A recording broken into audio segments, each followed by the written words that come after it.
దోసకాయలు ఏం చేసుకొని కూర వండుకోవే. నా గుడిసె మీదే పెద్ద గుమ్మడికాయలు 2 ఉన్నాయి, కోసే వాళ్ళే లేరు. నన్ను కొయ్యమంటావా? పరువు పరువు పరువే నాకు ముఖ్యం. చంపేండ్రా.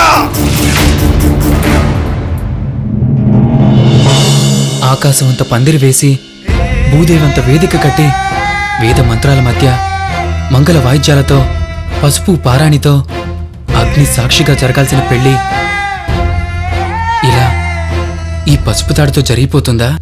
వెతుక్కుంటూ వచ్చిన ప్రేమని వదలకు, ఎందుకంటే తర్వాత వెతికినా దొరకదు. నువ్వు నాకు నచ్చావు. పోయి ఇంట్లో పడ్డాడేంట్రా? కూతురు ప్రేమించడం ఏంటి, తల్లి రమ్మడం ఏంటి? అర్థం కావడానికి ఏముందిరా, మగాడు కాస్త ఎర్రగా బుర్రగా ఉంటే చాలు, ఆడాళ్ళు ఆడేసుకుంటారు. నాకు నువ్వు కావాలి.